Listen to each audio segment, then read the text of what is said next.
بسم الله الرحمن الرحيم، والصلاة والسلام على أشرف المرسلين. اللهم صل وسلم على سيدنا محمد وعلى آله وصحبه أجمعين. إن شاء الله النهاردة هنعمل كفتة بطريقة مختلفة وبمكونات مش تقليدية. هنعملها كفتة بالشوفان. الشوفان طبعا احنا عارفين ان هو فيه قيمة غذائية عالية، والأطفال كلها بتحب الكفتة، ففرصة ان احنا ندخل الشوفان فيها. المكونات عندي ايه؟ انا هعمل ربع كيلو لحمة، فحاطه هنا 3 معالق شوفان، بصلايه، توابل كفته، وتوابل اللي هي الدمجلاس معلقه، وبقدونس وفلفل الوان، ونص قرص مكعب مرق. ده بيدي طعم حلو قوي للكفته، ونص معلقه بيكنج باودر صغيره. دي المكونات اللي عندي اللي هعمل بيها الكفته ان شاء الله. ومعايا هنا ربع كيلو لحمه، ومعاه اقل من يعني صدر الفرخه المخليه البانيه، باخد جزء منه. ده بيساعد على ان الكفته بتكون متماسكه وما تفكش. هنعمل ايه بقى دلوقتي؟ هنزل اللحمه المفرومه في الكبه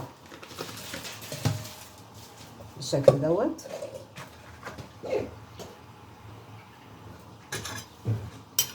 وادي المكونات عندي كلها: البقدونس، الفلفل، والشوفان، والبصل، والماجي. كل المكونات بضربها مع بعضها كده في الكبه.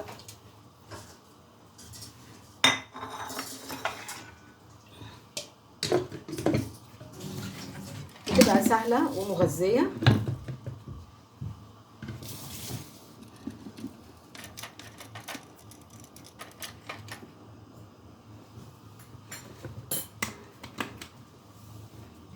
هضربها في الكبه وارجع لكم تاني. دلوقتي انا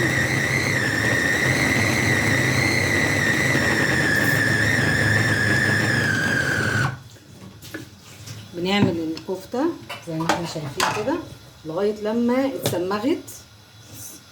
اتسمغت عشان تبقى متماسكه في نفس بعضها اهي زي ما احنا شايفين كده. ده كده يبقى الكفته عمرها ما هتفك معايا. ادي دلوقتي الكفته بتاعتي لما اتعملت في الكبه، فكده بقت زي ما احنا شايفين، بقت متماسكه. انا لو ما عنديش سيخ او حاجه فبعمل ايه؟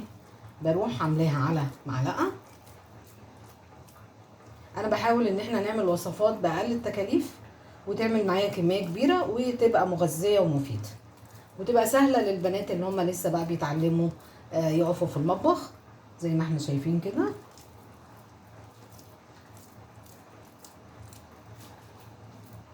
وهرصصها على الشوايه وهحطها على البوتاجاز، اللي هي الشوايه اللي بتحط على البوتاجاز. لو مش هعملها كده ممكن ادخلها الفرن وما اقعدهاش كتير عشان الكفته ما تنشفش.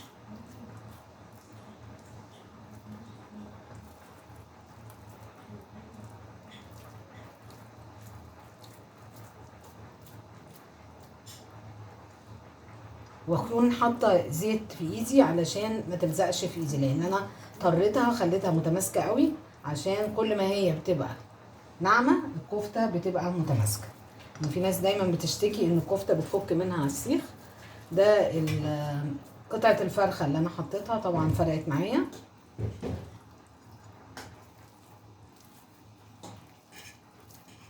زي ما احنا شايفين كده.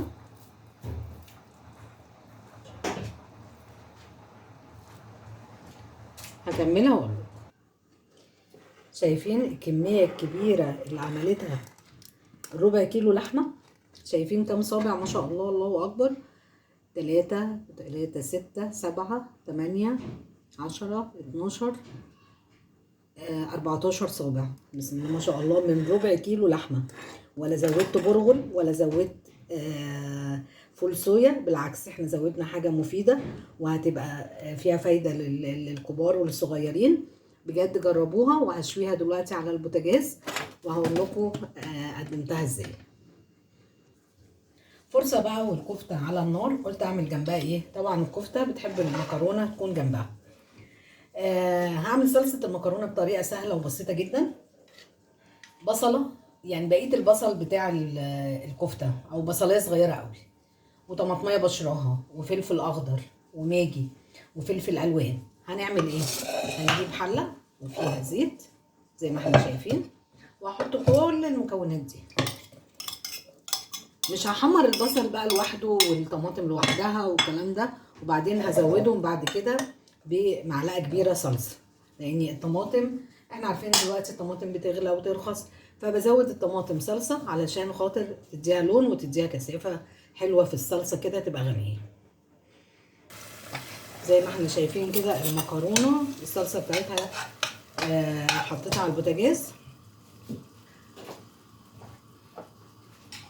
واكمل بقى بالصلصه الحمراء اللي هي التقيله.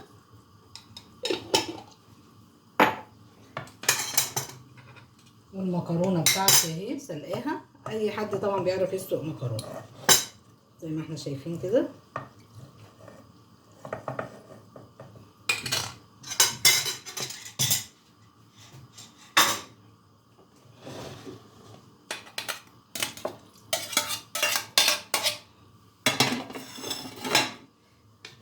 مفيش اسهل من كده. بصوا هحطها طبعا على البوتاجاز تاني علشان تكمل بس الصلصه تدخل كده مع المكرونه. شايفين بقى الفلفل الالوان والبصل انا ما يعتبرش قليته علشان خاطر ما تبقاش تقيله. حاسه ان انا بحب الصلصه كتير، احط معلقه صلصه كمان. انا بحبها فاتحه شويه، خلاص بسيبها كده باللون دوت، حسب رغبه كل واحد في الاكل. يعني الاكل ده بيبقى حسب نفس الواحد. زي ما احنا شايفين كده اهي، مش قادره اقول لكم على طعمها بجد جميله. وبعدين مع الكفته بتبقى جميله قوي. دلوقتي بقى احنا بنحط عليها معلقه سمنه اول ما تخرج كده من الشوايه، واحط عليها البقدونس. طبعا وبغطيها علشان ما نحتفظ بريحه الفحم. بس انا عشان حبيت بس ان انا اوريها لكم، يعني بغطيها زي ما احنا شايفين كده. بصوا صابع الكفته متماسك، شايفين؟ ومش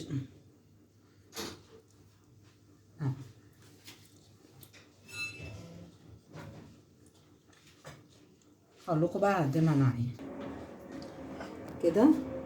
قدمنا معايا بقى المكرونه وطبق سلطه خضراء والكفته اللي انا قلت لكم عليها، ويا ريت تجربوها بجد هتعجبكم قوي. بألف هنا.